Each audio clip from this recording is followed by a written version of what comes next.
Hi guys, my name is David, and I'm going to tell you the story about the strangest date of my life, which ended in the most unusual way. Just listen.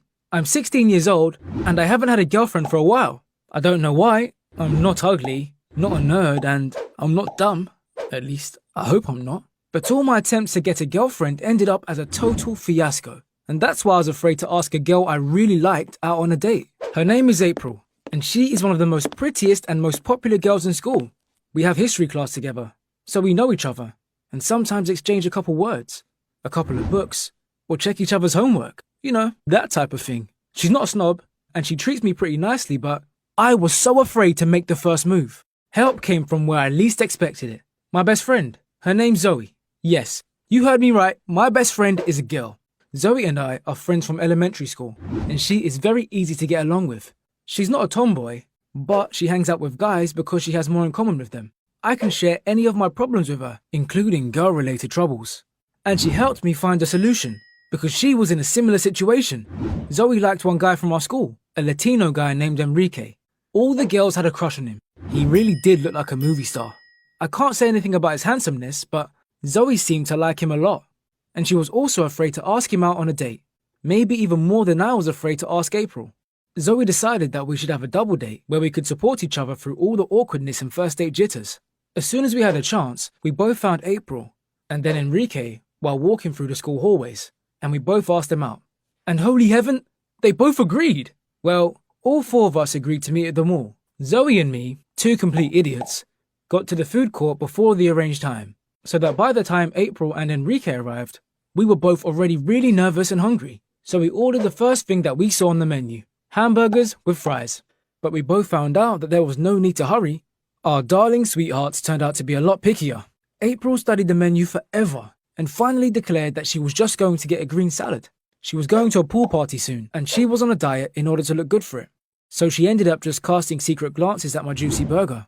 Enrique ordered an enormous black bean burger, which accidentally, or not, matched the color of his shirt. And for a little while, he became occupied with taking pictures of his meal and uploading the pictures to Instagram. April also decided that she wanted to take a cool picture and ordered a large ice cream with some really complicated toppings with waffles and cookies. She didn't eat it because she was on a diet, but together with Enrique, she had a great time taking food pictures. Zoe and I chewed our food and exchanged surprised glances. The conversation wasn't going anywhere, so I started to talk about everything that came to mind. After all, Zoe was close, and I wasn't afraid to look stupid. I talked about the piloted dragon that Elon Musk sent to space recently. It was so cool, and I thought it'd be interesting to everyone. April did not seem to express any interest, but when Enrique remembered another headline from the past few days, that Kylie Jenner was officially acknowledged as the youngest billionaire in history, April got really excited. I didn't understand what the connection was between Elon Musk's spaceship and this Kylie person, but then it occurred to me that the key word was billionaire. Enrique and April started to discuss Kylie, while Zoe and I kept silent. We weren't absolutely sure who this person was that they were talking about anyway. Then we were supposed to be going to the movies. Zoe and I wanted to see a blockbuster with action, shooting, and chasing with a lot of epic scenes, and characters that drew you in and made you feel something.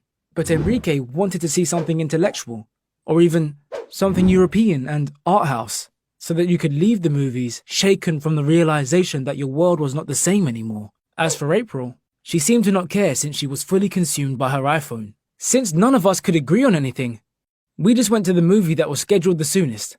April sat next to me and was on her iPhone, which totally blinded me the whole movie. And when there was an exciting moment on the screen, she grabbed Enrique's hand. Enrique's? Not mine. I thought that maybe April had simply forgotten which side I was sitting on. You know me, the guy who asked her on a date? Yeah, that was probably it. After the movie, we went to hang out at the food court again, but we didn't stay there long. Zoe tried to start discussing the movie, but Enrique started to talk about all sorts of intellectual things, like he was some sort of French film critic. As for April, she didn't say a word. And it's no wonder. She didn't even watch the movie. In less than half an hour, first April and then Enrique said that they had some stuff to do, that there was a test tomorrow at school and that they had to go. Zoe deserved a "thanks for a wonderful evening" from her date, and April just ran away, without even saying bye. We were both just crushed by this ending to our dates. Then we saw from the mall window that Enrique and April were leaving together. Yeah, you understood that correctly. together. I was so shocked, and so was Zoe. We started to discuss everything that happened, and the rest of the evening passed by very quickly, and we both understood that our sweetheart seemed strange, and even ridiculous to us. We weren't upset anymore, and we just laughed at this weird date together. When Zoe made another brilliant joke, I suddenly noticed how pretty she was. Yeah, you heard that right. Pretty. When I walked Zoe home, I took some time at her door to ask her for a normal date. You know, just the two of us. Zoe looked shy, but she agreed. Now we're going out together, and you can't even imagine how cool it is when your girl is also your best friend. Have you ever thought about having a romantic relationship with one of your friends? Or maybe you've had an awkward double date too? Please tell us in the comments, and don't forget to like this video.